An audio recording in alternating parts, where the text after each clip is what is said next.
All right, welcome everybody to the comic panel. I'm Cody. I'm Talon. I'm Jacob. And I'm Shawinta. And today we are discussing A Contract with God and Other Tenement Stories, written and drawn by Will Eisner. So Jake, you chose this book. Would you like to tell us a little bit about what happens in it and why you chose it? I suppose. So I chose it because, I didn't realize that this was what I chose it. Like, this is for the first graphic novel, even though it kind of isn't, but it's like the first popular graphic novel. Yeah. I just saw Will Eisner and I'm like, oh, that must be the Eisner Award guy. It is. It is. I wonder what he did in comics that, it's got a whole award named after him. So I figured, check it out.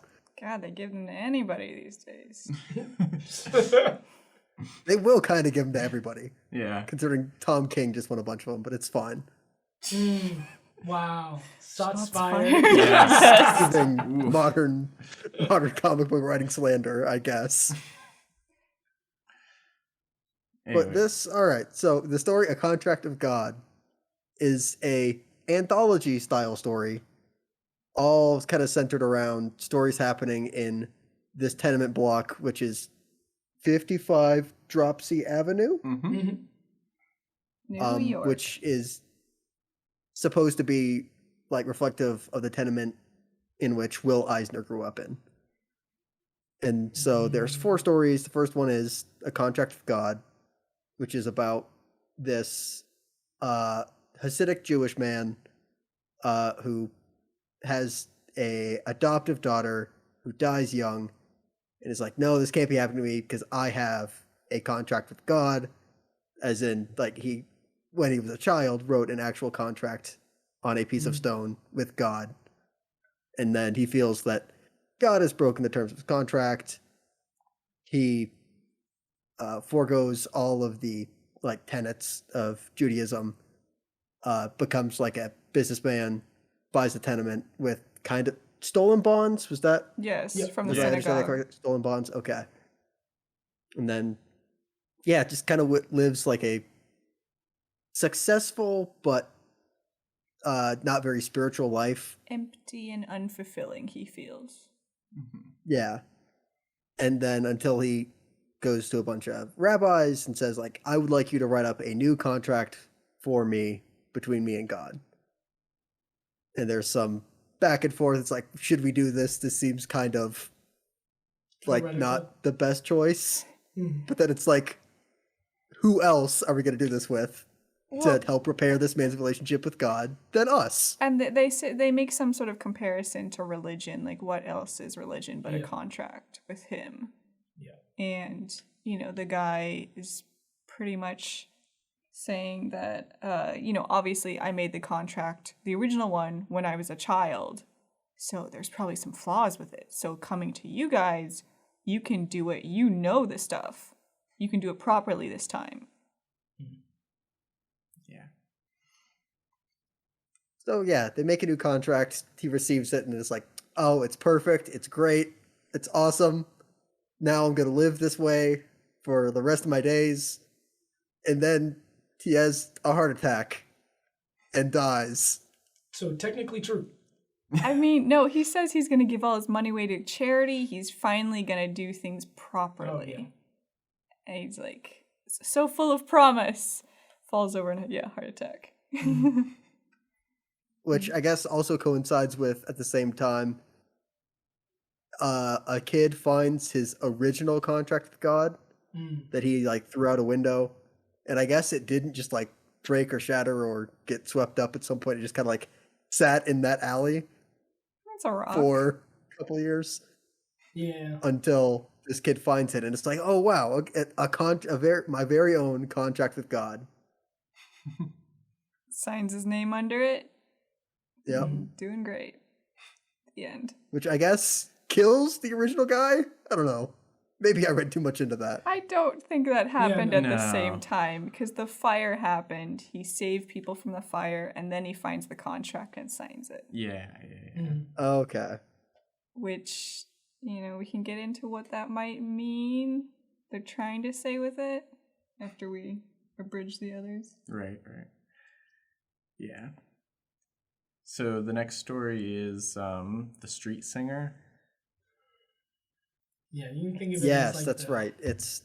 Which I guess was a phenomenon in like Depression era New York where bums, I guess, would just sing in alleys hoping for tips. Mhm. People just throwing their money out the window Yeah. to them.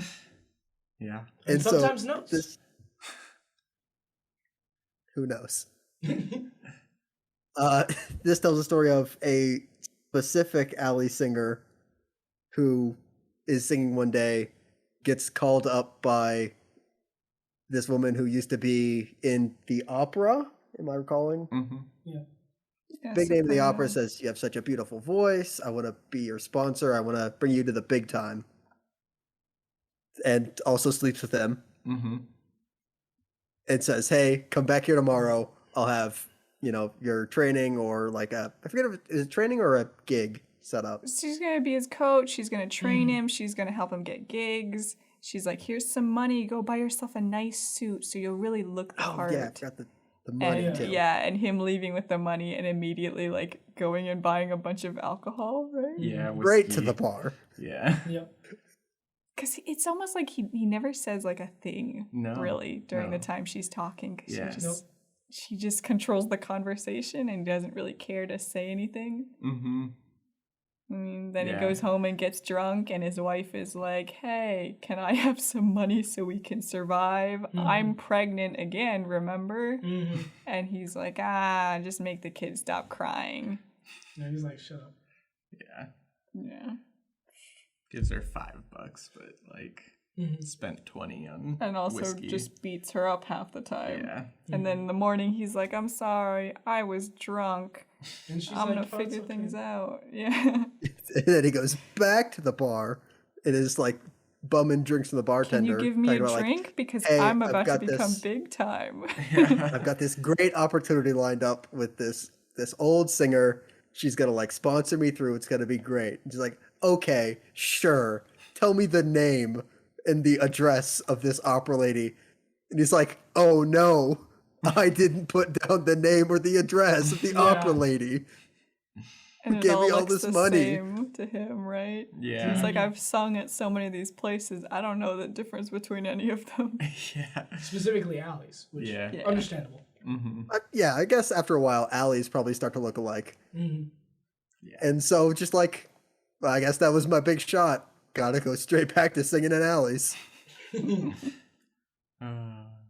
Just imagine how she feels. Yeah. Never came back. Yeah, especially after she had to beg one of her past associates to line up a gig for him. Yeah. And yeah, that's, I think, well, yeah. Again, we talk about the lessons. The next one, the super, where it's about like the guy who he doesn't own the apartment, right? A super is someone who like kind of takes care of it. He's like, Yeah. He's not the landlord. Yeah, okay. Landlord's man. Yeah. So he's being nagged all day, fix this, fix that, and he's real kind of grumpy, big dude. But we get the chance to see that he's kind of sweet on his dog, and he ends up getting. He's kind of living a lonely life, right? yeah, he's like living in the basement of the building. It's really just him and his dog, and everybody's just complaining, knocking on the pipes, like, "Hey, set up more hot water." Mm-hmm. Nothing but complaints. Yep. Just like, "Hey, super, do this. Hey, super, do that." But I mean, I don't feel too bad because like that is his job. Yeah. But he's like, nobody ever, wants to talk to me when they're happy, kind of thing. Yeah. At least that's the vibe. I guess that's fair. But yeah, I mean, it's not like he's doing any good for himself. He's like surrounded by like nudie magazines. Yeah. Just like living a desolate life. And then what is it? Very young girl 10 comes years in old. and kind of tries to seduce him, if you can even say that, I guess. I mean, she says, nickel. You want to see stuff? Give me a nickel. Yeah. And uses the chance afterwards to steal his money box, run away, And she Poisons also dog. poisons his dog. And he chases after her. She's 10, by the way. Oh my gosh. Where'd she even get the poison? Just poison. Oh. You know, Yeah, it's rat the poison. it's the you know. 30s actually. I feel like that has Everybody's been all over the poisoned. place. Yeah. She said she was giving the dog Things candy. were poison. Yeah. Wait, So- what was poison? Most things. Yeah. Oh, okay. You can get poison anywhere, Yeah. unfortunately. He chases her in the alleyway, and he's like trying to get his money box back. And everybody in like the area sees through their window, you know, that he's being a weirdo in their eyes, and they're all attacking him and throwing things at him and yelling at him. And I mean, the police come, and he has run back to his little room in the basement with his dog dead, and he ends up shooting himself. Yeah. Yeah. And everybody's like, well, thank goodness he was such a weirdo. Yeah, and never did what we wanted. Never sent up enough hot water or heat, you know, in the wintertime. The end. Yeah. The next But one's a then there's real another big story. mess. Yes, Yeah. the next one's a real big mess because there's Yeah, so there's a many lot of- characters. A lot of Yeah. threads in this last one. I mean, it's pretty easy. We could like skip over some of those like side characters who had like a scene. I Yeah, like guess. the important ones are Willie, who I think is just supposed to be Will Eisner. Oh. Oh. I did not think about that. Yeah, me neither. Well, That's it's very okay. This is concerning. cheating a little bit, but You looked the it up? edition I read had a foreword that is like, here is the point of all these stories. Okay, I skipped that part I didn't because I'm read not that. a cheater. Oh, well, I got tired okay. of reading it like after a few sentences, to be honest. I was And yeah, back- this one was like, this is a mostly true retelling of like a story in my child. I think it said it's journey to manhood or something. Oh, that's very upsetting. Yeah. Because is I was upsetting. like, this is upsetting. What happens to Willie? Yeah. More of the same of what the last one had. Kind of a lot of different people trying to seduce each other. Some of them happen to be young minors.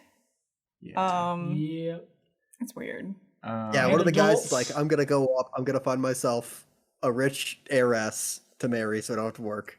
One of the girls goes up, I'm gonna find myself a doctor or somebody so I don't have to they're work. in the city, and everybody's going to the countryside for this, right? It's summertime, Catskills, I think. so there's the family, and then like you said, the young Yes, man, the the young family. woman, who are both working like it's not low end jobs, but there's Yeah, one's a secretary, one is working in furs, He's which a I guess cutter. He's just this like is a just like a cutter. time thing where it's like that seems more fancy to me now.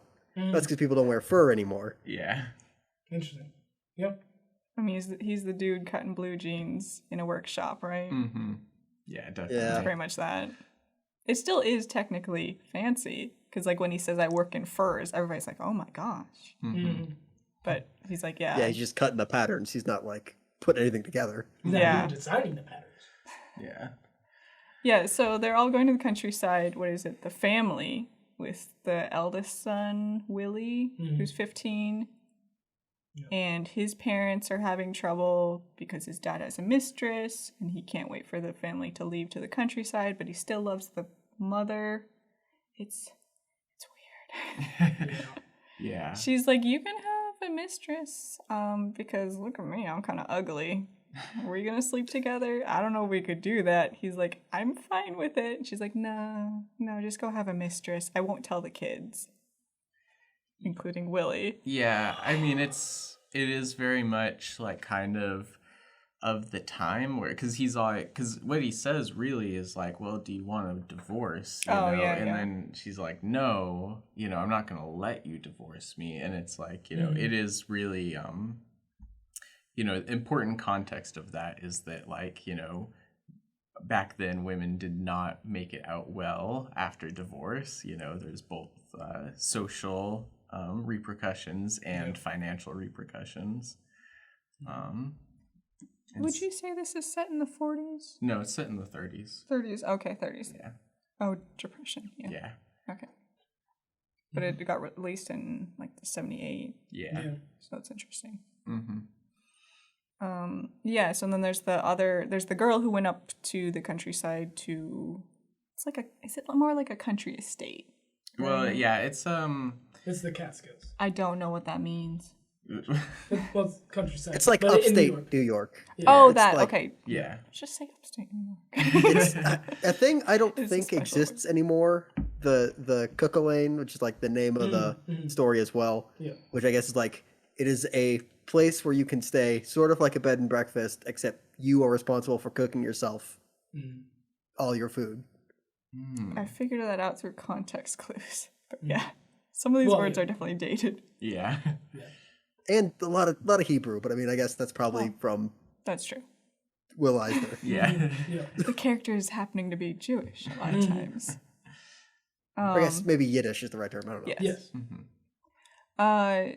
So the girl going up to like try to find a rich husband, like she's even promising her mom, I'm gonna come back with a husband this time, and then we'll finally be set for life. You know, I don't have to be a secretary. They're promising somebody. I don't know if it was necessarily her mother, but It was her mom. Yeah. She said mama, oh, I think. Going up there, and she wants to ride in a taxi, and she spent all her money on 2 nice new outfits, and everybody's like, wow, that girl must be loaded. Must be like one of those rich kids. Meanwhile, the dude who wanted to find someone rich to mooch off of, too, he's like, he rented a really nice car, and he's driving up there, so of course everybody's like, oh my god, that guy must be loaded. And so of course them being like, oh, a rich person, seeing each other and like kind of flirting, and what is it, the girl like pushed off the standard nerdy looking guy on the train. Harold?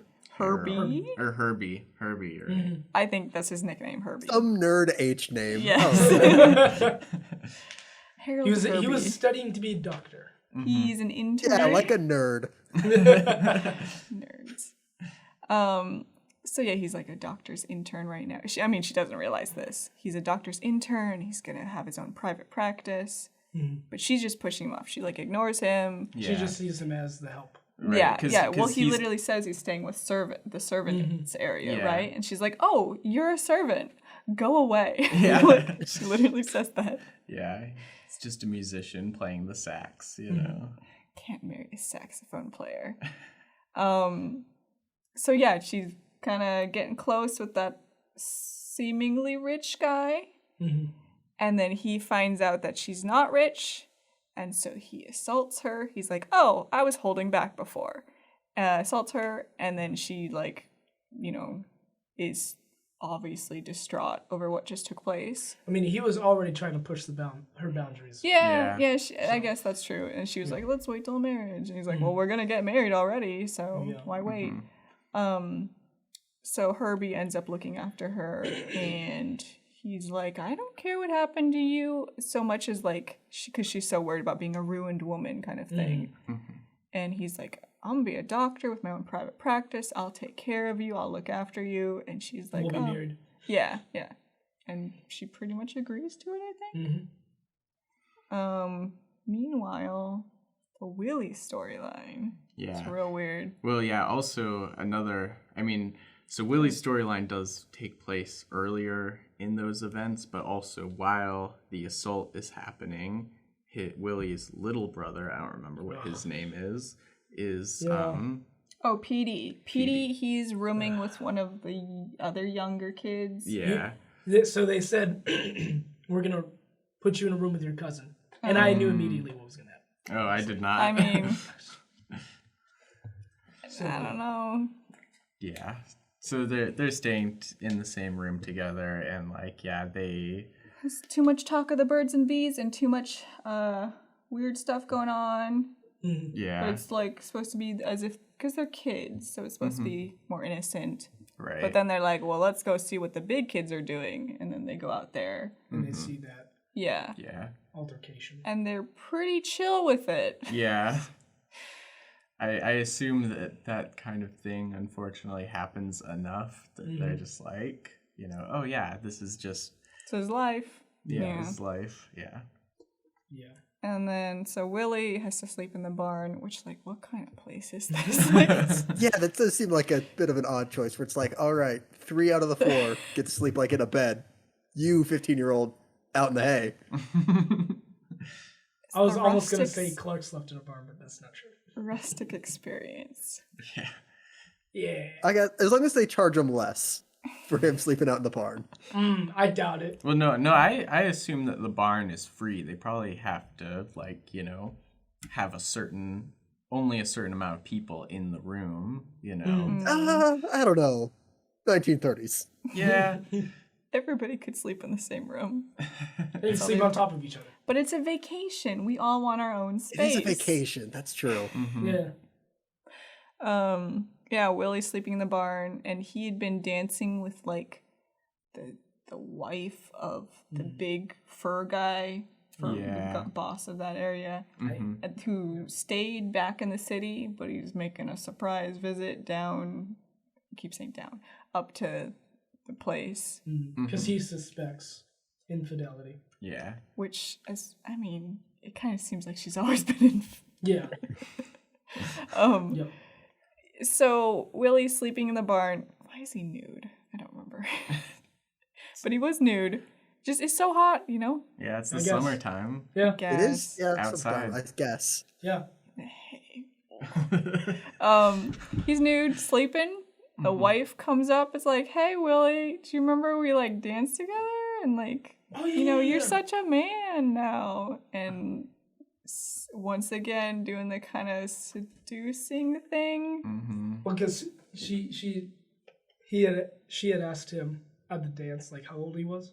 Oh, He was like said, 15. He's like, Or no, no, he said 19 or 20. 19 Yeah. going And on 20. He's so clearly not, I think, is the whole thing. And she knows he's not. But and so then in the barn she asks again, and he's It's like, like, "Oh, I'm 15. And Yeah. she's like, well, time to be a man. It's so weird. Yeah. They kind of sleep together pretty fast. And the husband comes up and is like, I knew it. And starts hitting her. And then he's like, well. she tries to be like, oh, this dude like assaulted me. Well, he's just 15. It's like this 15-year-old like I don't- forget the yeah. word she used. Yeah. There's just lots of mind games they're trying to play on each other. And then he's like, well, we're going to sleep together now, husband and wife. And Willie's like in the corner, like, I don't want to be here. Yeah. So they do that in front of him. Yeah. Yes. So you just Yeah. Should have just turned your head into the corner. yeah. But no. Yeah, I mean, a traumatizing experience. Yeah, absolutely. Yeah, it's not awesome. No. It's not a good time for like anybody No. on this vacation. Yeah. And then, what is it? They go back to the city, right? And Willie's standing out there on, like, the balcony. Fire escape. Fire escape, yeah. And his mom being like, you're gonna have a lot more responsibilities this year, so you need to really grow up. And he's just like 1,000-yard stare. Well, yeah, and that's particularly because his father is going to basically be off with his mistress living with her. I didn't get that subtext. Okay. Yeah. Father's gonna be off. But yeah, on it's business. like the woman comes back, she's got a new husband. The dude who assaulted her somehow swings that into actually meeting an heiress. Yeah. Yeah, but he also he overlooked her originally. I forgot to mention that. Like, she's actually a diamond heiress, but they're like, but there's also a rich girl over there, and she's more attractive. I forgot about and that. he was like, I think I'll choose the more attractive. Yeah. But also the doctor, Harold, is all like, yeah, by the way, just to let you know, you do have an STD. Wait, did he say that? He like kind It's of implied. Uses alternate language. Yeah, Yes. yeah. Wow, I totally missed that. Okay.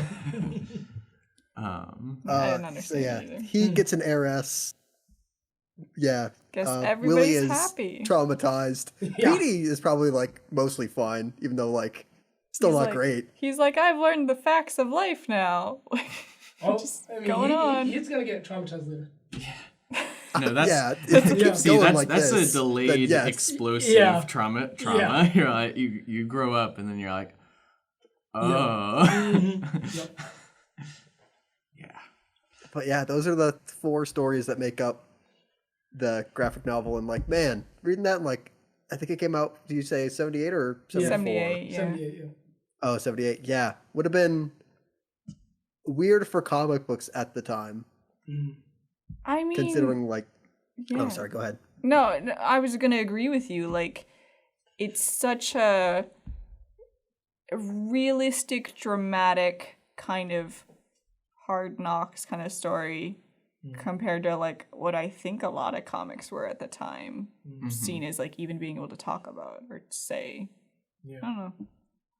Certainly feels interesting for the first graphic novel.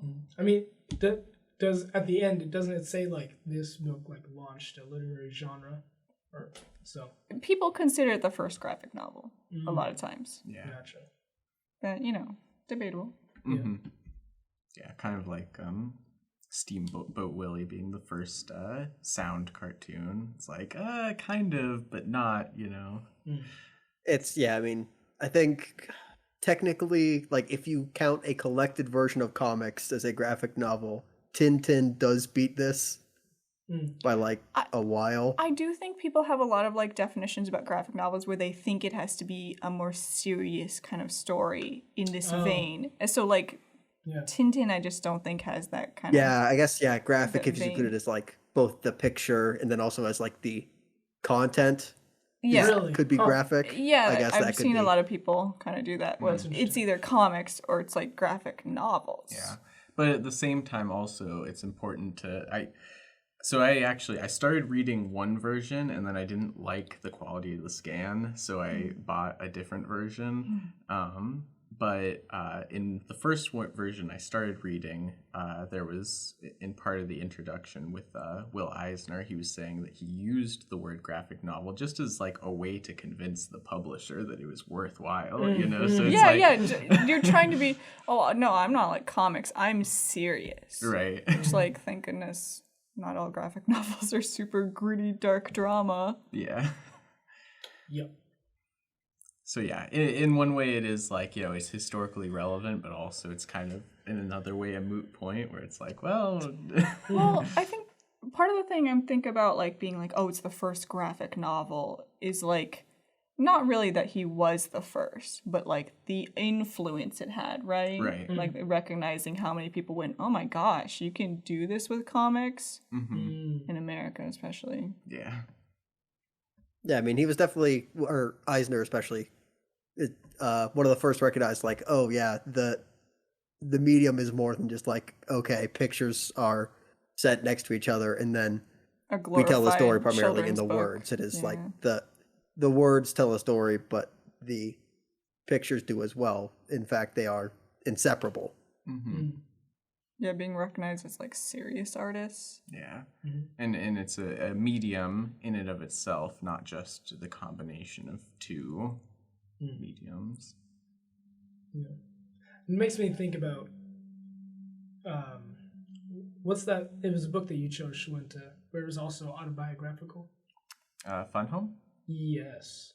Yes. Oh, is that the Bechtel one? Yeah. Yes. Yes. Okay. Which I did actually think of when we started reading this, because I was like, the first thing I'm going to say is, man, I hate having the text be this separate, just going off on long things. And I was like, damn it, I'd be a hypocrite. I really liked Fun Home. But you really do have to like slow down with it in some ways. Yeah. If you're willing to like go and read every single line. Yeah. Something I found interesting and what made me think of Fun Home was that in part of that same introduction, I think this was the Danny O'Neill one, I'm pretty sure, but basically, or maybe it was Will Eisner that was saying it. Anyway, it says that basically like some people don't really like the more like cartoonish style and like, not exactness for like an autobiography, but like basically it feels like that's actually more necessary because like a child's memory isn't perfect, And so I found that really like interesting in comparison to Fun Home, where she used like, photo references photos, to make everything as exact as possible. We can talk about that more, especially when we get to the art portion. Yeah. Do we want to talk about kind of what we liked about this? Yeah. Yeah, so, I mean, I'll go that, like, yeah, I think that a lot of the stories were really, like, I guess the characters, obviously, they were inspired by real people, and I think that it really had like a really engaging kind of I don't know how I want to say it, but like basically I think that each of the stories engaged me in a way where like it didn't feel like any of the pacing was like dragging or anything like that to me.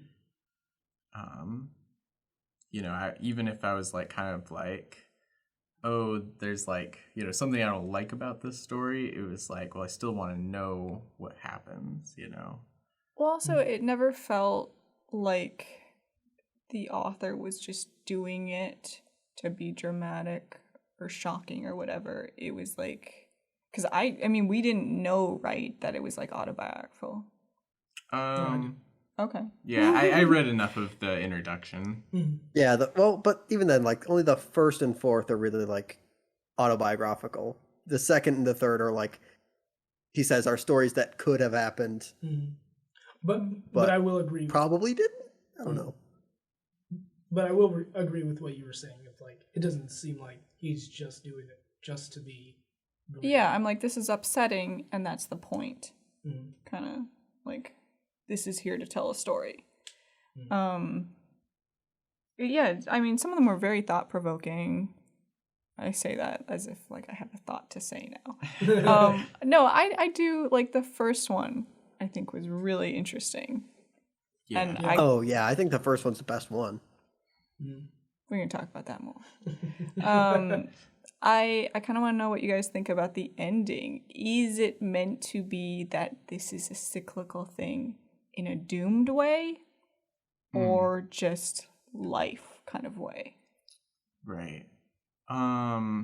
Like, is he deluding himself into thinking he can be in a contract with God and God will always adhere to these terms? Like, as long as I do this, I will always receive this in return. Like, is the kid just following in the dude's mistakes and that's just life? I don't know. I just keep thinking about that part. Yeah, I think to me that is what the story is saying, because like it did feel like basically what that story was supposed to be about was that the misunderstanding of like that you can earn blessings basically. Oh yeah, the beginning where he always like with the kid and with also his life, where people would always respond when he did something good, God will reward you. Yeah. Yeah. Like you will always receive something in return. Yeah. And so it made up this kind of like more like concrete business, transactional relationship instead of a spiritual and faith-based relationship. Yeah. I mean that when I think it was in the beginning of the story where it was talking about, or it might have been in the introduction, where he's like, from the beginning we were told as kids like act in this certain behavior and God will either reward you or punish you based on your behavior. Your parents back it up. The deacons and whatnot will like give you the understanding, basically. And like I just kept thinking like, wow, that is so wrong.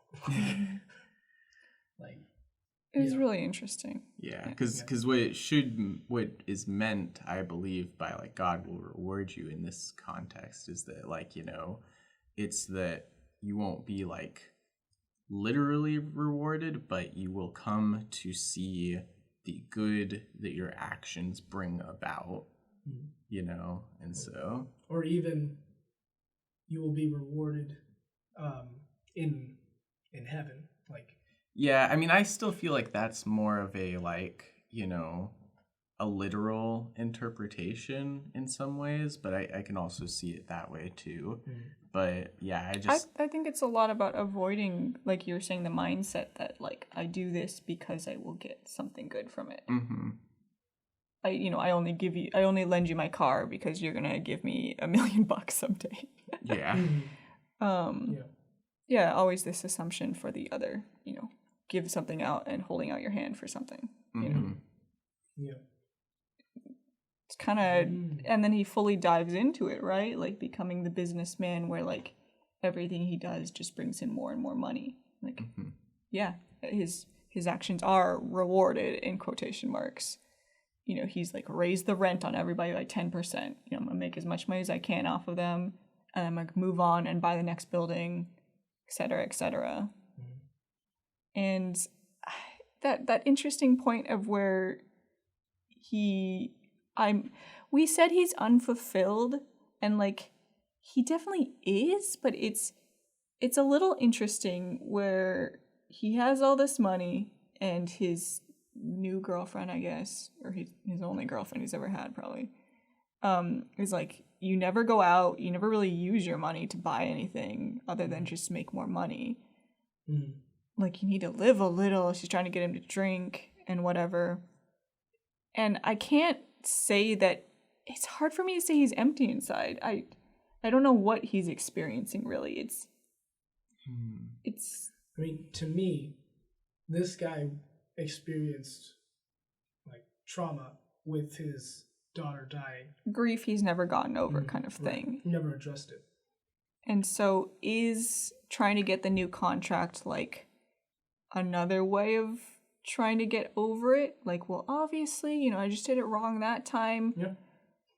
Life will be better if I do it again. Yeah, because I mean, I think that he had personal purpose too when he felt like he was chosen by God, and then so when he threw that contract out, and then it was like, okay, I'll find my own purpose, but that wasn't really working. Like, it is the fact that he wasn't living his life with his money, he was just kept building, but didn't really like do anything. I think that realization was like, oh, you're right, but I don't want to. I don't want to drink. I don't want to like, buy anything. Like, this isn't what I want. I want to go back, basically. Yeah, he pays back with interest the bonds he stole from the synagogue. And then he's like, make me a new contract. And so once he gets his new contract, he's so happy, right? In some ways, he's like, yes, now this is perfect. Finally, I'll be able to live the way I am meant to, that is decreed, and I'll give all my money away for charity and this and that. And is there still there the idea that he's gonna be rewarded for it properly? I don't know if he's even thinking about that so much. Yeah, because I mean, I think it is by nature, like, he hasn't learned his lesson for sure by wanting another contract. Yeah. I mean, yeah, and as soon as he gets his contract, he's like, it's not too late. I can still marry. I can have another kid. I can, like, essentially go back in time and live my life like I should have. Live my life properly, yeah. Yeah. Yeah, and I think that's a good point. I forgot that he wants to even name the kid that he's imagining he'll have the name of his dead daughter. It's a normal thing to do. Normal response to grief. So yeah, he's trying to get over grief, right? And he's still deluding himself into believing it just has to be redone. It has to be done a certain way. You messed up because you did it wrong a certain way. You made some tiny error. I must have squashed a bug once and this is my punishment, kind of thing. So I'll do even better next time and you'll be so proud of me. Dad. I mean, God. What he should have realized is that never mattered. Yeah. Like, what you do. And I think it's important. They never go over what was written on the stone or what was written on the later paper. Yeah. They didn't say, oh, we made this change because, like, obviously you did it wrong last time. They're just like, this is we already do this. This is religion. Yeah. They even say, we're not going to deviate because, like, we're not going to write new stuff. We're not going to deviate from what we do. We're just going to abridge it. Abbreviate. Yeah, abbreviate it. They made a comment where it was like, we can't deny him this contract, or it wasn't contract that they said, but it was a specific word where it's like, we can't deny him like how he's supposed to like know God's will. That's what it was, something like that. And my comment was like, that already exists. It's called, well, for you guys, the Torah. Yeah. It's just a really interesting one. Mm-hmm. It is. I think, I mean, I like that one a lot, obviously. I probably like the singer one the most, the street singer. Really? I just really like that last moment. It's such like a play of like the way these two characters interact. It plays out, and oh, well, he's actually got a wife and a family, and actually he's a drunk. And that one part of him being like, oh, I forgot the name. I don't know where she even lives. Just the like falling and like, oh well, back to life like normal. It's just like, oh, what a doomed narrative. Yeah. Yeah. Okay. Yeah. I guess. I mean, I got that same message, but like, I didn't like it because it just feels like it's misery for misery's sake. But essentially, we're saying the same thing. But you like that? What can I say? An artist not making it awesome. Like it resonates. Okay. Yes. I mean, the other ones, that family one. Yeah. It's a very interesting crossing of like characters, because it's so obvious from the beginning of like, I need to find a rich guy. I need to find a rich lady.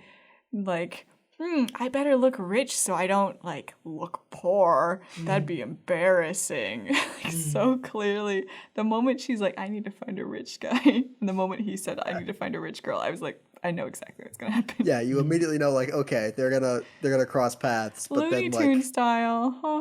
the book takes the extra not Looney Tune step where it's like, all right, but what actually happens when these two characters meet? That is definitely very interesting. I don't know about that story though. Yeah, no, that's not awesome. Yeah, I don't like it, but like that's kind of the point. I feel like. Yeah. So for me, like, I would agree with you, Jake, that I think the story I like the most is a contract with God, because every other story, like everything that they could do to make me hate the book, they did. So they were like, how can we make Talon hate this? The second and third were like really touch and go for a minute. Okay. We're like, wow, I mean, second one was fine. It really is just like bad stuff happens to this guy who's like kind of a dirtbag, but I guess he's technically trying his best. He's like, he is using the one skill he has to kind of earn a living. And like his wife said, you didn't even have that skill before, so he's like, I guess been working on it. Just to make money to drink. Yeah. I think I agree. I probably like the first one, A Contract with God, the most. I feel like I do have like some recency bias, even though I read this all in one sitting. Just that, like, you know, it's like, what the book's named after.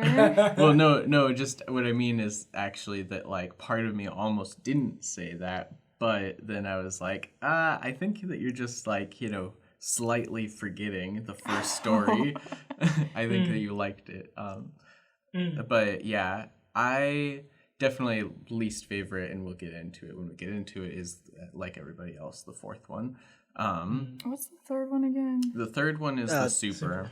Okay, I feel like that one's my least favorite. Okay, wait, there's four. There's 4 stories, right? Yeah. So. Oh, for some reason I was remembering 5. I was like, which one am I forgetting?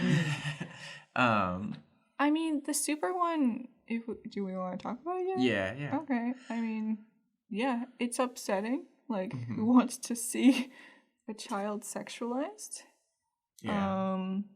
But I found it interesting in the beginning, at least, the way they tried to build up the character of the Super before everything goes wrong. Yeah. Like, clearly he knows he's unhappy, and there's kind of not a solution to it that he can see. Yeah. I kind of liked the super in the same way that you liked the singer. I felt like, it was just like this really, like, it did make me uncomfortable, but it was also like, gosh, these people, they are just kind of trapped in their circumstances, but like, I mean, obviously, And like, so they lash out at each other. They Yeah. do these like scummy little things to like undermine each other, and they don't appreciate each other because they're all, trapped. mm-hmm. Yeah. Yeah. And I don't know, making him love his dog, then showing even just with his environment that he surrounds himself with, like he's not helping himself. Mm-hmm. Yeah, that is one of the things I do like about the story is that like so much is told in the illustration rather than in text. Mm-hmm. Okay. Because like we the don't whole see thing him before, saving like a baby bunny and being like, "I'm actually a good guy deep down." It's like, well, Yeah. he's not even that he's a good guy, just like he is a person in the end. Mm-hmm. Well, it was interesting. Like in the beginning, they were like, he had an interaction with one of the tenants who was like, "What kind of business are you running here?" Like, you're not doing your job. His first reaction, because he's always been bigger than other people's, to intimidate them, and with his dog too. Well, I was going to mention the part where they say, maybe they don't like him because of what they don't understand. Like, and they didn't even like try and like, oh, really deep down he's just this kind of guy. Yeah, like, there's so much of like survival. It really does feel realistic. Like even in the ending, after everybody's talking about how horrible he is based on what they saw, their interpretation of the situation, and like, I don't know. Yeah. I think like we were talking about actually, that moment where they were like, and he didn't even ever give us enough hot water. Like, I don't think he was intentionally withholding it. Like most of the time, it didn't seem like he was being malicious on purpose, really. To be fair, I did think that. So. Well, he's like this. Like, I mean, it is like one of the last thing he does before the police get there is throw some more coal in the boiler. Mm-hmm. Which like I don't think we see him do. Like we see him like knocking on pipes and fixing some stuff, but never like throwing more coal because that costs money. That's true. In the end, though, he's not the landlord, though, is he? He's the super. Yeah. Yeah. Which is interesting too. Like in the very beginning, kind of so it's not the prologue. It's something else. Is it in the first story? So it's a tenement in the Bronx, which is right before A Contract with God. Just the kind of intro part. Yeah.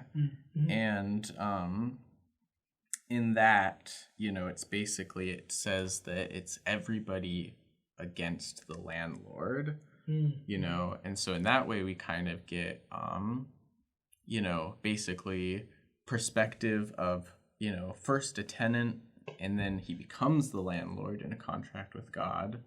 Then you get, perspective of, just tenants, and then perspective of the super, who is, basically a tenant who has to be on the side of the landlord. It is to live in a community where everybody is against you. Guilty by association. Yeah, he was the landlord's man, the enemy. So talk about being hit on both sides. Yeah. Like, you need to do your job, and also the people who's taking care of, like, you need to do your job. Yeah.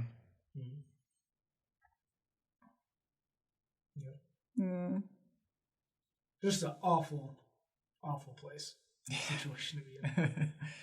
Yeah, tenements are bad places. Thanks, Talon. Somebody should do something about it. I'd say everybody needs Jesus, but No. Okay. Yeah, I keep feeling like there's another story, but there isn't. There's 4 stories. So I mean, I don't want to include myself in this, but y'all didn't like the fourth one the most? It's not that I didn't like it. I mean, like, because I think it is, like, but you liked it the effective in what it's least. trying to tell you, but I don't like it as much as the first one. Okay. So your ranking is like the first one. And then the fourth one, the last one. Yeah, 1, 4, 2, 3, probably. Oh, okay. Interesting. I go 1, 3, 2, 4. 2, 1. Oh, okay. Yeah, although 3 and 2 are pretty, like, close, so, you know, you could switch them. Yeah, the third and the fourth, I'm pretty... I feel like there's a lot of parallels, and... there's not parallels as far as themes, but, like, what stuff that happens. It's a lot of traumatizing. Mm-hmm. Yeah. I, like, just based on the content of it, like, it's one, and then everything else all the same. Just garbage. Really? You didn't even like the second worst. one? No. It's just because, like, nothing happens and just, like, dare they. everything's as bad as when it started? We gotta wait, make sure that we're... Yeah, we...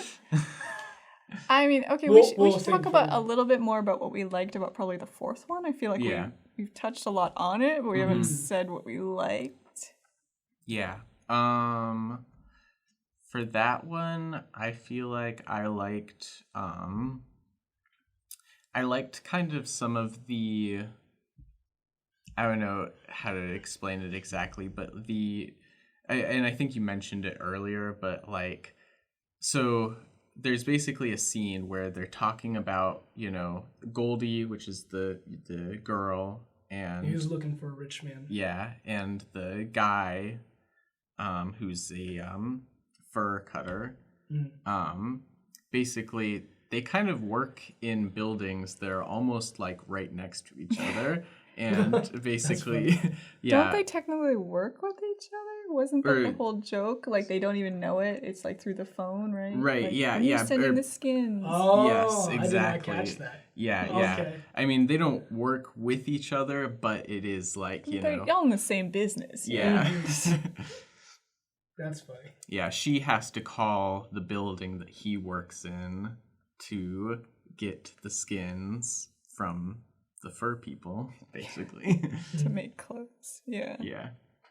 I mean, it's hard to do ensemble cast. Is that what the right word for Yeah. it? It's a lot of people, and I, even though kind of reading it fast, I was able to keep track of them because everybody had very clear motivations, I think. Yeah. Like, I mean, they say it several times, and they just, all they do is after that one motivation. You know, anything she's doing is to, like, get the attention of a rich guy, right? Mm-hmm. For the most part. Gotcha. It's interesting. Yeah. So when, you know, his motivation to get a rich girl, and he's like, oh, you know, holding back is not going to get me what I wanted anymore. So might as well complete a side thing. It's a really interesting way of doing the characters. I almost want to call it like, it's that way of doing it where they're almost like a stereotype. Like they're very one track kind of thing. But it works for a story like this. We don't really have a ton of time to get into like Goldie's like backstory about why she wants a rich husband. Yeah. You know, I was horribly mistreated by my mother. And that's just why I'm this way. No. Maybe it's the fact that being poor sucks here. Yes. As we've seen through the rest of the book. Yeah. Because all the stories do kind of complement each other, right? They are in the same area. These people are kind of experiencing similar circumstances. And can we also say that they are all Jewish? I don't know if all of them are. Primarily. Primarily, yeah. But I would say all of them. Yeah. Yeah. But yeah, because like, like you're saying though, it is, there isn't really need to go into people's backgrounds because, it pretty much is, this is the Great Depression. That's why we're like this. It sucks. Everything just sucks. You know what would make this better? Money. Yeah. And then we see how the rich people act, and it's like weird too. Yeah. Because that one lady, I would consider her husband probably rich. Because he's like the head of the fur stuff. Mm-hmm. Yeah. They have nicer stuff, yeah. Yeah. Yeah. I will say, so the one thing I did like about the last one is, I think it's the second or third page, and it was between the husband and wife, and he says, "You're wonderful. How'd you put together $75 on what I bring in?" Right? And she's like, "How else? 2 days old bread, yesterday's milk, hand-me-downs, clothes from my sister's kids. If I left it to you, we'd have nothing." Right? Now, see, I read that as playful banter. And so I was like, oh, look at that. You know, she's like a homemaker. It's like, oh, that's really cool. That's really sweet. She's doing what she can with her situation. And she's like, but no thanks to you. Yeah. Well, see, you know, like I said, I didn't read it as that until the next part. Yeah. Me too. I agree. It does feel like very like family circus kind of like, you know, just like. If I let you drive the car, you do it in a lake. Yeah. Ha ha ha. Yeah. Please don't touch the car. Yeah, the stories are pretty raw. I keep using the word interesting, but I don't want to say I love them because there's a certain amount of dedication there. I'm like, I love this. I don't know if you should read it though. It's very interesting. Yeah. No, I mean, I think I really enjoyed the book as a whole. I think the setting, a lot of it really, the circumstances. Yeah. Once again. Yeah. And, you know, also, you know, we mentioned Fun Home earlier, but I've also, you know, I've read other autobiographical comics. And again, this is semi-autobiographical, but like, you know, having to do with like real world. Yeah, it's informed by his experiences. Yeah. And I didn't think of, till you just said that, I didn't even think of They Called Us Enemy. Yeah. By George Takei. Yeah. Have you read Mouse before too? Okay. No. I've heard of it. But Yeah. Very intense. But yeah, I just felt like, you know, this used comics, you know, in a really, you know, not just interesting, but like evocative way. Certainly made me feel something, you know, Yeah. in the emotions. We were talking before about like, this wasn't an exciting book. And this is what I mean. I'm like, it's exciting. You know, it's evoking. Right. You know, just not in the way that. I mean, like we always say, the worst a book can be is boring, right? Like it's That's fair. bad enough where you're like, I hate this. I have feelings fair. about it. Or it's very interesting in this case. Just to re-summarize what I liked about it, really overall, you know, the fact that we could like delve into that first one, or even like what is going on here? Like, is this really, are they really just bad people doing bad things? Or like, you know, the real world kind of like parallel to that, like we were talking about, it's a lot of it's informed by his like life. Yeah. And one more thing I guess I'll say, because I just thought of it, is that I really appreciate how all of these stories seem to treat all of the characters with a lot of compassion. That's probably what I'm partially saying or trying to say. Yeah. So I agree with you. I don't know if it's necessarily. It's like, giving them time. I don't know if it's compassion necessarily. Yeah, because I would agree with that maybe for the first story, but outside of that, I'm not sure. Well, it's about giving the characters enough time to see that they are people, right? Yep. So I guess that's some level of compassion. Yeah. Like, Yeah, I guess I can see that too, because I mean, like even the second one, it is very like tragic in the traditional sense, where it's like, yeah, there was really no other way this was gonna end, because at his core, he's like kind of a weird scumbaggy drunk. Stuck in the cycle. Mm-hmm. Yeah. Yeah.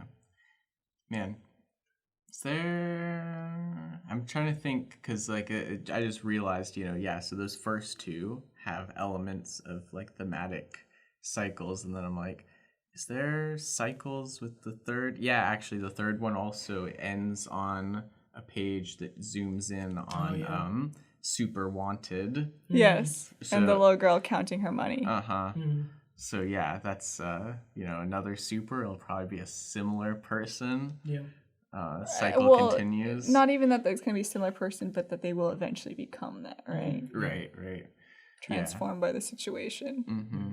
I don't know about the last one having so much of that. I think that's kind of why I don't like it as much, because I feel like it's different from the rest in that way. I mean, to me, it's cyclical because at the end... It's so many young kids seeing it and probably eventually becoming that way. Yeah. Mm-hmm. Possible? Yeah. Possibly. And then, like, the kid on the fire escape. Yeah. The mother saying, hey, you're going to be the man now. Like, to me, that's like, all right, we're going to go through more of this. Yeah. I can see that. I do feel like it's a little less than the rest. Yeah, it isn't as evident, at least. That's probably it. Mm. Gotcha. Yeah. Just tell me the point of it. Man, all I could think about when that kid was in that situation, I was like, oh, great. He needs therapy. Yeah. Or else he's just going to do the same exact thing. I mean, they all need 30s, it. man. They all need Yeah. it. A lot of the time they're like, you're around farm animals. You should already know about this stuff. He'll get over it. Yeah, that's what they say. That's what they say. It really was like that back then. and then suddenly he's writing a comic book about it. I'm over it. Makes a whole comic about it. Yeah. Can you imagine? I mean, Didn't at least he was run- able to channel it somewhat constructively. Right. Yeah. Yes. I mean, he did Okay, make yeah, something. it's not like the best, but like He did it's make better something. than it could have been. I've been through this and now I've made you experience it. Yeah. The cycle is complete. This is just a complicated trauma dump. Just witnessing We're therapy. trauma bonding. Oh, that's the worst. I was gonna say, isn't this came out in like newspapers, right? No. Okay. Or so different. Oh, it was before. So he was doing a lot of newspaper comics with like The spirit. maybe spirit. Yeah, the spirit. Yeah. Sorry. And then doing this graphic novel. So I was gonna say, I don't think this could be in a newspaper. It would be odd, like picking this up like 3 weeks in, and then just see like I see. the first that dude up in the hayloft, like that's weird. Just that one panel. Yeah, do we want to go into a little bit more of what we didn't like? Because I kind of feel like we've touched on it some. Yeah, I mean, I think I do at least. I do as well. Yeah. I mean, you said you didn't like any of it. But why? Yeah. Why? Let's go in deep. Yeah. If you want, you go ahead, Dylan. Gotcha. So, like, reading it touched on a lot of like moral issues that to me it just like I said, like just really get under my skin. With like the second one, like with the lady who found this guy's like, now I'm going to use you for my own pleasure. I was like, that's gross. Well, she's not even, so that's like the physical thing, right? But we can agree that she's also using him in the other way, in that she's a failed singer in some ways. And she's like, I'm going to make you into a wonderful singer. Yeah. Because I'm not much to look at anymore. She's like given up on herself. Yeah. I will But say, not him. Yeah, getting you physically is a byproduct of her wanting to get back in the business, as it were. Yeah. You know, people who like have kids and are like, you're gonna go do what I couldn't do, Yeah. and I'm gonna make you do it every step of the way. You need therapy. And that's the whole thing, right? Where he doesn't say a single word, really, just going along. Because it doesn't matter what he says. Yeah, she She's already asks decided. what his name is, and then she's like, actually, don't Don't even tell me. Yeah. I'll come up with a stage name for you. That's great. Just like taking this guy off the street. I have your entire life for the rest of your life planned out, and you're like, oh no. Stop. Someone's off the rocker. Yeah. So, Talon, would you say that you didn't like the way it was portrayed, or you just didn't like the actions the characters took? I just didn't like the action. Like, okay, to me, I don't know. Like, I don't think it's necessary. I don't really think it's how it's portrayed. Like, I feel like if there was more of the stance of like, this is this is wrong. I wonder if you are feeling a little unfulfilled because the whole point of the story is like, man, this sucks. Like, you know, as compared to like a lot of the stories we have now where it's like, it sucks, but we're gonna learn to be better, right? Yeah. Like the arc, character arc. There's a upswing. Yeah, like we can turn this into something else. We can improve. I think of it as like there's like a positive message in it. Is how I would describe it, I guess. But then that kind of thing continues into the third one where you're just like, wow, the super's a pervert. That's really gross. Literally sitting in a room with naked pictures, I'm like, I can't. Like, yeah. And yeah, I mean, the worst part is, you know, like, I mean, he's obviously like, we didn't really mention this in any of the summary or anything, but he is like, the first interaction that he has with the 10-year-old is because he goes up to a tenant's apartment and like basically she's that her? Yeah, that's she's so tall. I know. I didn't realize weird. she was 10. I was like, she looks, you know, still underage. She But looks then 15. when she comes next to him, she's like way tinier. So Yeah, it was yeah. weird. yeah. But anyway, yeah, she's just gotten out of the bath because like basically She's wrapped in a towel Yeah. and he's won't stop staring at her, kind of, right? yeah. Yeah. And then she comes down and starts talking to him. Yeah. And you're like, nope, I know where this is going. No, I don't like it. Yeah. Don't like it. Yeah. And then with the third one, no, that was the super. And then the fourth one, with just the whole thing we're is just reliving trauma now. Yeah. I think I said it around the second, maybe it was the third, where I was like, man, this book makes me feel depressed. Like that. But basically, Sure. like I Great said, Depression. yeah. Man, people shouldn't live like this. Yeah. Yeah, so to me, it was like all of those like hot button issues that like really would set me off. They hit them all. And I'm like, okay. Perverts and crime? Like, Well, I don't know what the hot button issues are. Yeah. Like, well, I mean, I think, well, you go ahead, actually. Sorry. Yeah, I shouldn't like, say just what the you're saying. sexual content? yeah. Oh. Yeah. Like, Yeah. people using people. You got the pervert, and then even more of the same, really, of like perversion.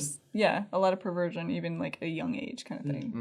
Mm-hmm. Yeah. And just further like sexual assault. I mean, I'm not sure that you could make a case for sexual assault in the second story, but at the same time, he didn't, you know, say no or anything like that. It's more of like a psychological. And he never really. I also would say that he never really was disinterested. Yeah. He just was like, whatever, I'm here for the ride. Right. If I can get this out of it, sure. Yeah, exactly. Because he wanted something. He wanted to get her to give him more money, to be on his side. Yeah. She's sweet on me, he says.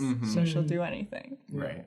Yeah, but then also, though, that's still massively upsetting, you know, when we see he goes back home and throws his kid against the wall. Like his infant. Yeah, not a good guy. No. Yeah. No. I think, like, something that I've delved into a little bit is, like, sexual trauma in just through various different sources. And so, to me, I'm, like, having gone through, like, understanding some of that, like, really did not make me be okay with what was portrayed. Right, yeah. I can definitely see it being, like, kind of, you know, triggering. It's really upsetting. Yeah. But I mean, is it the thing again of like, it's real life, so we gotta show it this way? That's what people love saying. But see, like, to me, like, that's, again, we talked about this with, now I can't even remember, the Jupiter's Legacy. Yeah. Yeah. Where it was like, we're gonna show real life superheroes. It's like, why whenever we say we're gonna show real life, it's always the worst of real life. Or it's like specifically these weird chosen parts, but not the other parts. Yeah. Mm-hmm. I mean, that's what they've said about a lot of it. I don't know. I mean, I agree that it's upsetting. I can't hate the book for those things so much as like, I guess I do sort of in some of the parts, because I'm like, I don't think I'd buy this book and keep it on my like shelf. It's just not for me. Yeah. It's a thing that I am glad I read, but like I was saying, kind of alluding to earlier, I don't know, it's hard to recommend it to people and be like, now, first of all, you gotta be careful. Trigger warning this, trigger warning that. Right. Of like, yeah, there is a lot of context I would have liked to have known before I read it, other than, hey, first graphic novel. Yeah, you gotta read the first graphic novel. You know that guy? He wrote that cool superhero newspaper comic with the guy in a mask. You know, one of the first masked mystery men. First graphic novel. He wrote that. Dive in. Yeah, I think that it is. Yeah, all of that stuff that we already talked about is like really, really upsetting, and but yeah, from a critical lens, outside of like a personal lens, I can't like really knock it. I think that other than potentially that it's like, possibly just being dark for like darkness sake, and like, but at the same time, then we have to go into, well, this is like semi-autobiographical. I was about to say that. Some people have to live like this. This is their life. And like kind of denying that and like cleaning that up and being like, well, we're not going to keep that part in because it's gross. And it's like, yeah, I know.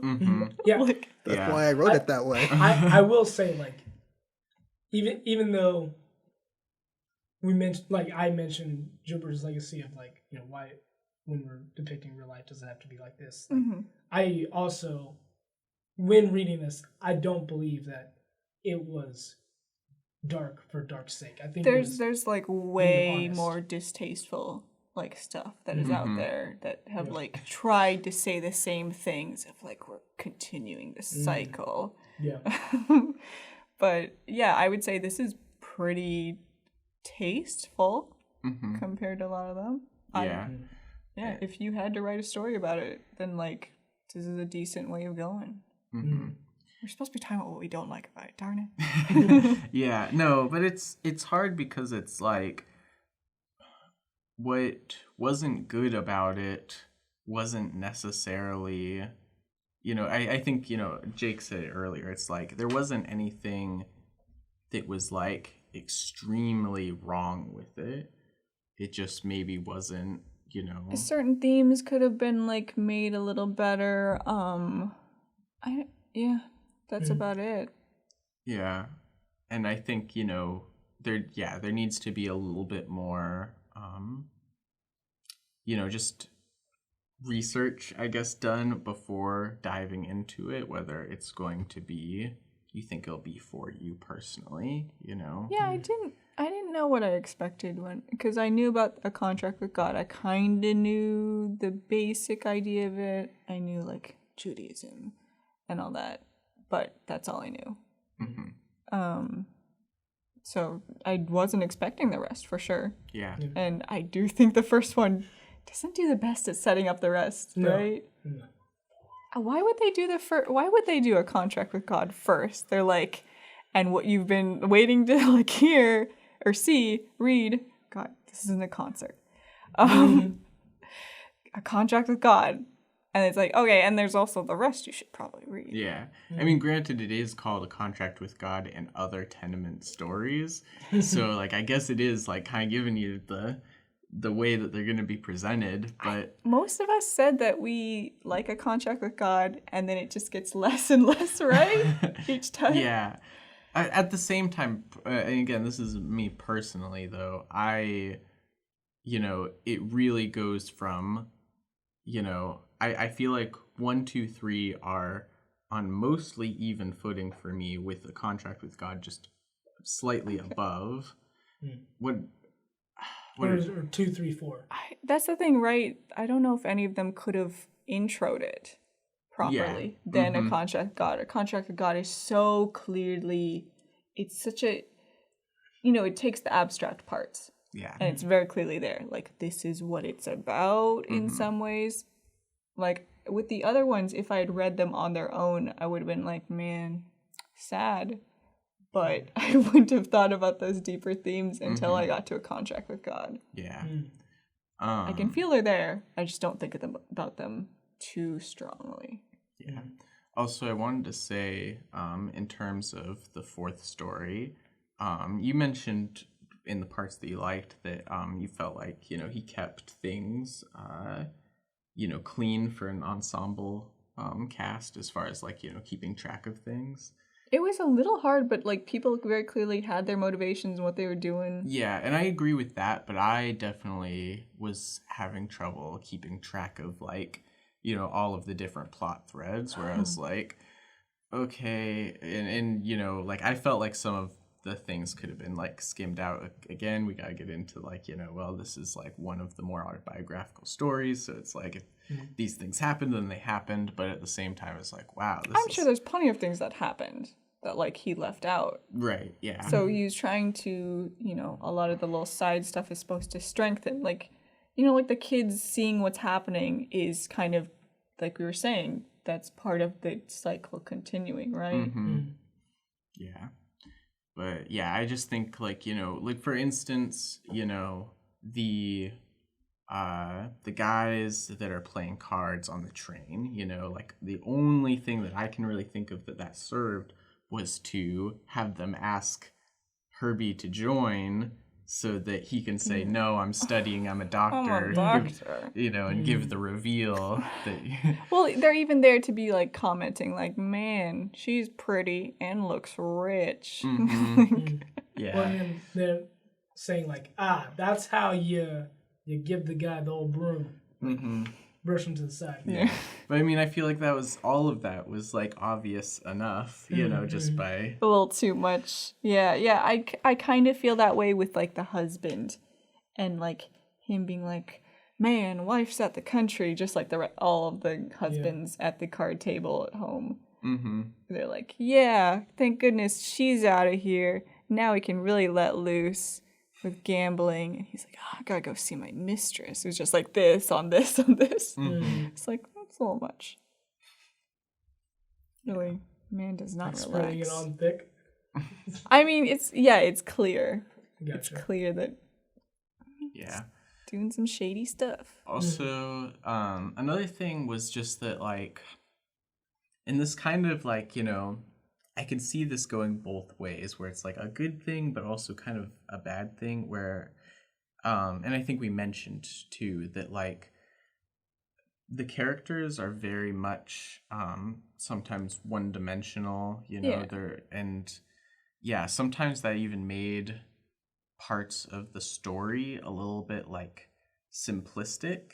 They are very caricatures. Yeah, it was just like, well, now this and this, and that's not necessarily bad, but also, it's interesting to me just because, in part of the introduction again, it was like part of the goal of this graphic novel was to like, take comics outside of, just good versus evil, baby science fiction, and then to have one-dimensional characters. Yeah.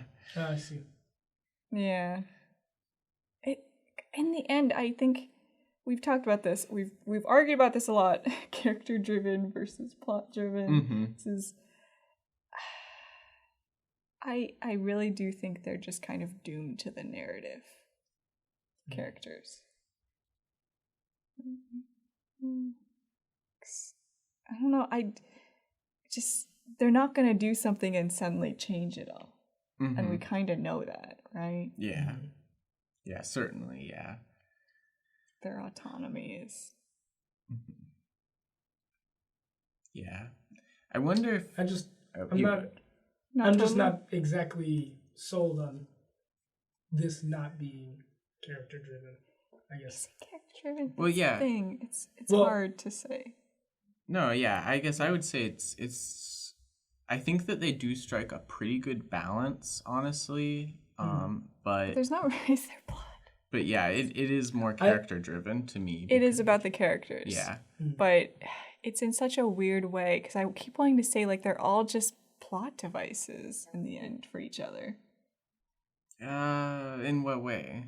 I might be confusing myself with words. I think like what I gathered you were saying was like, they're in a cycle, and like they're because of circumstances of their lives and because of all these things that are happening, they're not going to make different decisions.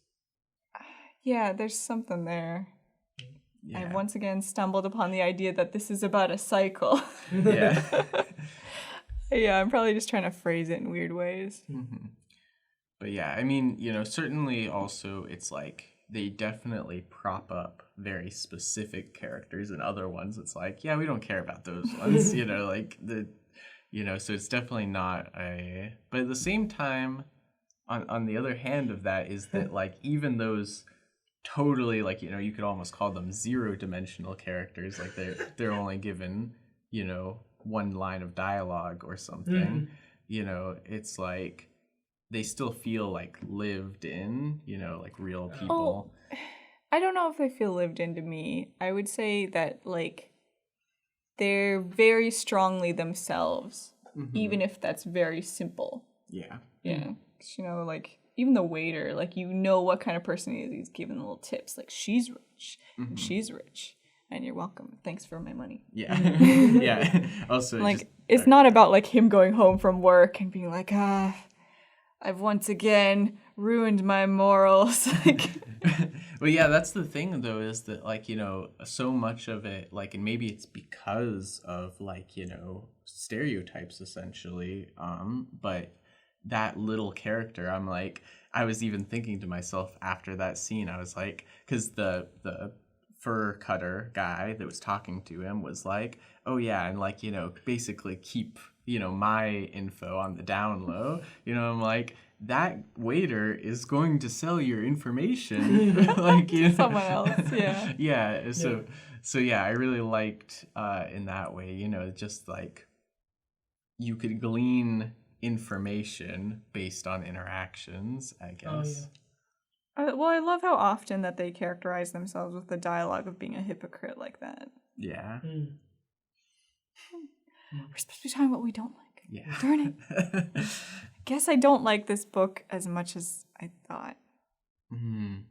You don't dislike it I know. It's a double negative. I misunderstood what you're saying. I thought you were just saying that I don't like it as much as I thought I did. Gotcha. Yeah. Do you feel like that you had greater expectations for it though? Probably. I mean, that's what we always find with these kind of books, right? Like, it's the first. This is groundbreaking. We read it and we're like, seen it. Yeah. It's like by a billion other people who've been like influenced by this to take it further or take it in another direction. That's a fair point. Yeah. So like you always go back to. There are very rare cases though, of course, where you read them and you're like, I see it. This is gold. And like I can clearly see that this is groundbreaking. But yeah, I'd rather read a book about it, to be honest. Is that mean to say about comics? Book about the book? No. I accidentally said I'd rather read a book about. I would like to also read a book that goes in more depth about living in a kind of situation like this. Oh, okay. God, I just slandered that book. You also want to read. Yes. Instead of saying, why did I say this negatively? Yeah. Yes. Okay. I'm not even like comics. Give me a book. I'm too tired. So dumb. The conversation started with me saying I like the book more than I thought. I don't know. Like I get that, especially with having picked it and not really understanding it other than like, oh, first graphic novel. I didn't really like if I had picked it knowing that, I feel like I would have had different expectations going in. Oh, so you didn't know that? I I did not know that. Oh. I just saw Will Eisner. I'm like, okay, I hear this guy's name a bunch. Yeah. Let's see Heard what he of did. So I came him. in with like, you know, if he was influential enough to have an award named after him, like what I want to see what his writing was, and then it's like coming to this book with that. I feel like gave me different expectations, which I'm probably glad for. But I guess I don't know why I'm not everybody imagining can like not know that this was the first graphic novel. Jake, I'm just imagining you opening this book being like, see how Will does in impressing me. I mean, Give it a try. Yeah. Oh, man. So I guess we can agree that don't super hate this book. Oh, no. Yeah. No. I would not agree with that. Oh, okay. Yeah. You I super mean, hate this especially book. Ew, did it ruin your Given- day, Talon? It absolutely ruined my day. Okay, well, Yeah. that was the point. I will give you that. I will say, I'm It not has going accomplished its task. I'm not going to say the book didn't do what it set out to do. I'm not going to say that it wasn't effective. I'm just going to say it didn't. Yeah. Would you say... Okay, well, you don't like it, yeah, versus it being bad. Yeah. Burn it. Yeah, so critically, or well, not critically, from a critical lens, though, it was successful. Yeah. Okay, well, let's talk about the art then. Yeah. I really like his art. I expected more.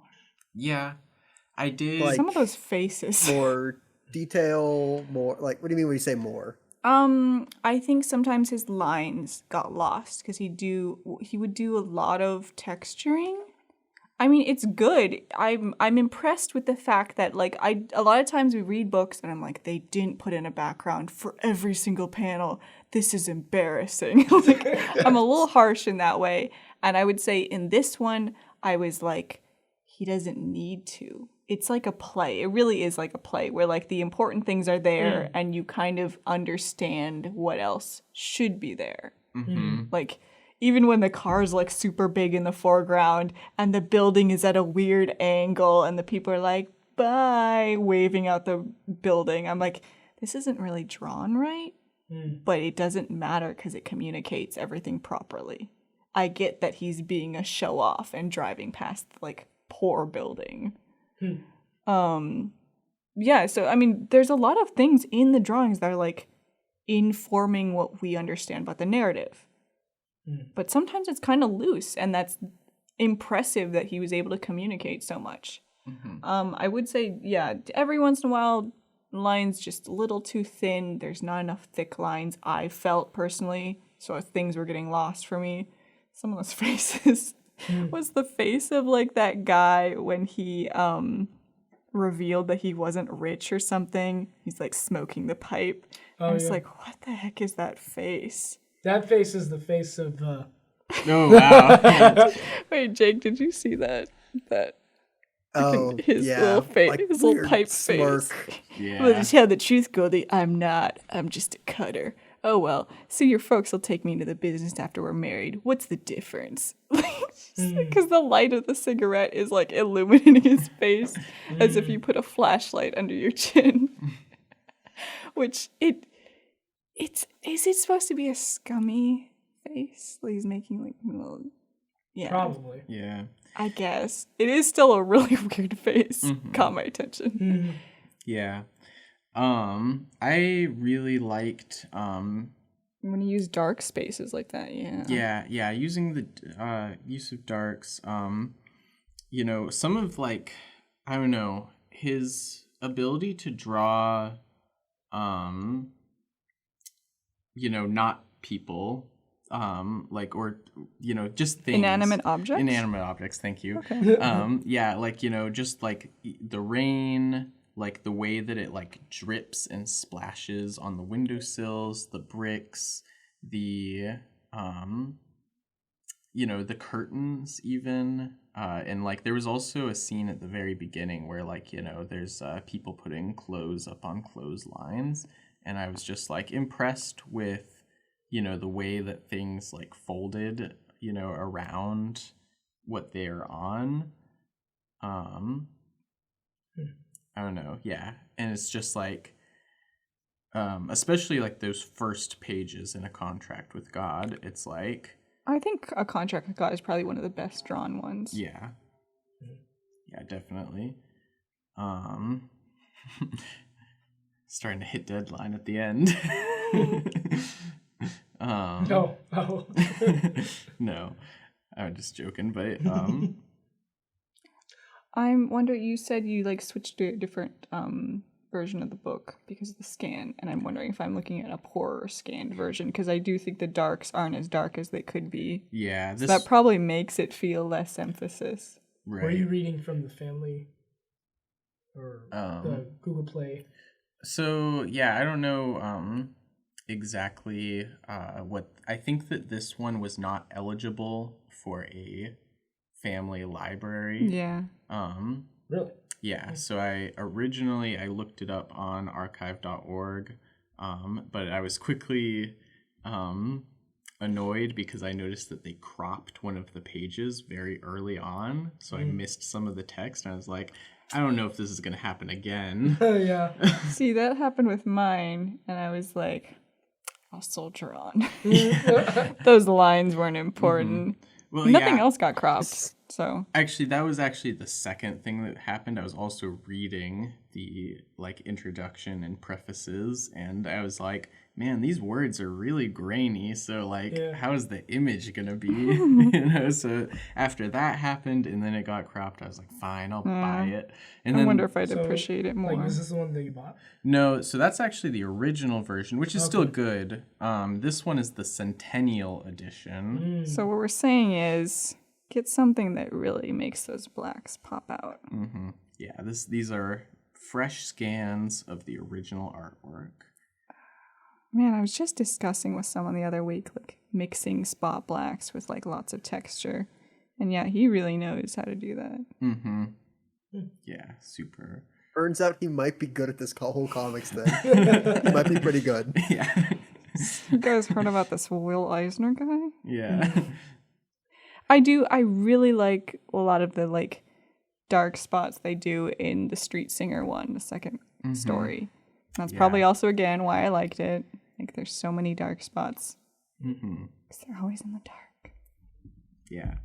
And also, there's something to be said to, like, I mentioned his, like, inanimate objects, but his character design, like, for the super, I'm like, that is, like, such a strong character right there.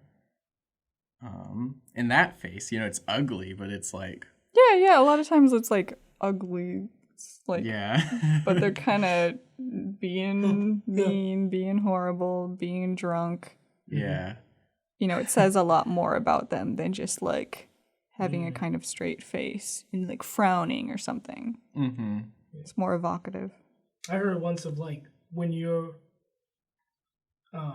describing a character in a novel, it's like, don't give us, like, a physical description. Yeah. Like, the description should tell us about the character. Yeah, well, you're not saying, oh, they look sad. You're saying things that inform that, them the reader to come to that conclusion, kind of.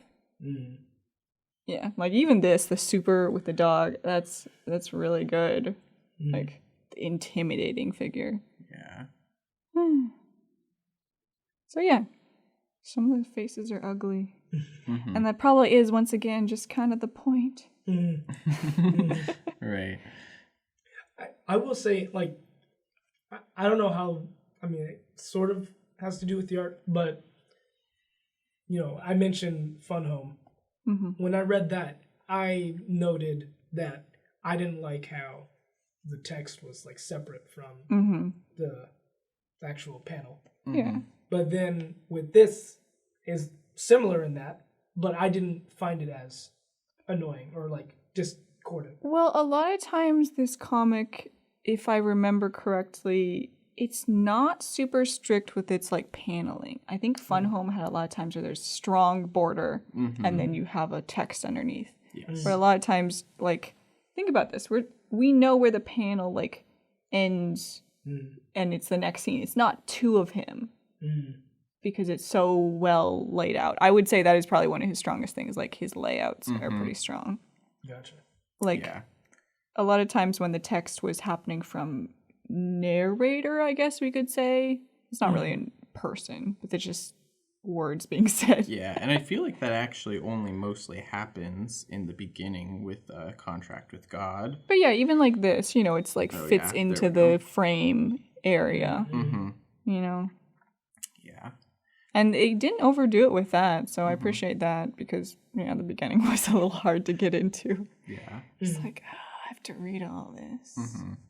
Yeah, I was getting worried because you read the introduction like it's the whole book. I did think it was going to be the whole book. I was like, I don't know if I can do this. Yeah. I need the characters to say things too. And I started reading this at like 12 today, so I was like, oh, this I don't know. Same thing, same exact thing here. Yeah, pretty much same for me. Wow, we're all making sure that we have the same experience when reading this book. Yeah. I think that's pretty much it though. Yeah, I did also, I might be misremembering, but I liked in the first story, you know, like, I mean, even though I was like, it was kind of slow to start, and so it's like more appreciation when going back, but the rain coming down on the words. Oh, yeah, the words. I like noticed that. I was like, that's a really interesting choice. Yeah. It's not too much, but it still is adding to it in a weird way. And then, like, later on, when it starts out the flashback to when the contract with God is first made. It's like, how long ago was it in stone, you know? And so, all of those, like, big kind of words and stuff. Really interesting layouts, actually. I want to study the layouts. Yeah, great layouts, really interesting. Earlier, I was looking at the scene in the same story where, you know, I mentioned the curtains, but it's like, I think it's later on after he explains. But basically, like, he's clutching the curtains, and that makes the border of the layout. And it's like, ooh, yeah, I like that too. Like, you know, it's one thing when it's just the wall, but it's like, this is like, you know. Yeah, clutching the curtain, and the light part of it becomes just the borders. Yeah. It's very interesting. Playing with it, but it was never too distracting. Yeah. Strongest point. I have to agree with it. Yeah. And I noticed, you know, also he did pretty common nowadays, so, you know, it is one of those things where it's like looking back on things that people now do all the time, but there's a couple of times I noticed where he put multiple panels on top of a larger image, and so the majority of the subject is at the bottom, and then but there's still like stuff in between the borders of the other panels to make up the whole image. And there's a lot of different things going on. Like, he's always sure to make it feel kind of crowded. Yeah. Intentionally. Yeah. All right. So, read any more? Will Eisner. I'm pretty sure he has 2 other graphic novels, and then his. More than that. No. Oh, there are like a bunch. At the end of the book, it has like at a the list. End, yeah. Okay. Yeah. There's like a 10 or so pages that are like, if you like this, you would love, including one that like, I'm never gonna read. Yeah. It's like probably a bunch I'm never gonna read, but like one I'm definitely never gonna read. I will say, like what you were saying, he did make a Contract with God trilogy, in which there's 2 other books in conjunction with this one. More anthologies, you mean? I think so. So it's more collection of stories. Yeah. I don't know. I'd be curious to know what else he spills the beans about in his life. I wouldn't own them. That'd probably. be interesting. I would probably read more eventually, but it'll be a minute. I definitely want to check out his art tutorial books now. Everybody's like, yeah, you should probably read the like How to Make Comics by Will Eisner. Like, that's not what it's called, but like, right. I was given them a few months ago to read, and I was like, I'll get around to it. Yeah. Now you really will. I mean, who knows what he knows about comics? Yeah, I mean, he is like basically he was the the main Western thinker on comics before Scott McCloud, basically. Yeah. Scott McCloud took all of his stuff and just built off of it. Probably people compare him to like Tezuka as far as like inspiration. Yeah. Yeah, he's definitely considered... Guess we should give him a chance. Yeah, definitely considered a godfather of Western comics, along with Kirby and... trying to think. I feel like there's one other guy I'm not thinking of. Forgettable. Joking. Well, he did come in third place, apparently. In my mind, not for everybody. Supreme decision. I will say, like, someone will have to know what will really make me angry. Okay, so you need some trigger warnings ahead of time, right? Mm-hmm. Yeah. I mean, I try to do that, but sometimes we don't read it ahead of time. So what I'm saying is, like, be on the lookout. Watch that Eisner guy. Someone keep an eye on him. Yeah, I'm definitely interested to pick back up. I started reading some of The Spirit. I think that I got it in like a standard comic book size, like trade paperback, and I kind of want to see it in newspaper size or as big as it can get, you know? But just because the detail? Yeah. Okay. And I just feel like it might flow better, possibly, but I don't know. Maybe I'm just... Oh, that's true. Yeah. I also read this book on my phone, as always. I mean, I wanted to bring up it on my computer, I just didn't have time. Yeah, no, I get that. Should probably appreciate some of them at a proper size. Yeah. So so we were all in agreement that for the most part, with some caveats, we would check out more Will Eisner if given the chance. Yeah. Yes. Now, I mean, like, I think this book is still worth reading. Mm-hmm. Yeah. Even though, like, I don't know if it would stand up the same if it was released as it was now. Oh, yeah, of course. That makes sense. I mean, that, like we've said, that's like how most of this stuff is, like, groundbreaking for the time. Yeah. I could still see like, this it getting... still has some value, yeah, I would say. This would probably... This would get nominated for... I think this could get... It definitely has value still. Sorry, Cody, please. Go ahead. I was just going to say, I could see this getting nominated for an Eisner, so... Oh my gosh. I guess that's good. Only nominated? I mean, yeah, it depends on what it's against. I'm not saying it's so good that it would win against everything that it ever put against. Are the Eisner Awards something that, like, Will Eisner himself put together? No, or like, they were named after him. Yeah, people nominate them, and I think comic book people vote on it. Mm-hmm. So, popularity, popularity contest. Mm-hmm. Yeah, but it's anybody who's involved in the comics industry, so it can be writers, artists, comic shop owners. Hey, you can vote. I do not have a publisher. Yes. I checked. Because people are like, vote for mine. And I was like, I'll do it because I like yours. Oh, yeah? Oh, okay. I'm not going to vote for a bad one. All right, so all you got to do is publish it, and then there you go. Working on it. Anyway. Yeah. Anyway. All right, yeah, I think that's all that we have for the show. Thank you for listening. This has been the Comic Panel. I'm Cody. I'm Talon. I'm Jacob. And I'm Shawenta. And we'll see you next time. Thank you for listening. Thank you for listening. If you like this episode, be sure to subscribe to this channel as it helps us out on the YouTube algorithms and getting us seen by more and more people. You can also reach out to us with any thoughts you have on the things we talk about on Twitter at TheComicPanel1 and on Instagram and Facebook at TheComicPanel. Also, if you want to leave a comment, please do. Let us continue the conversation.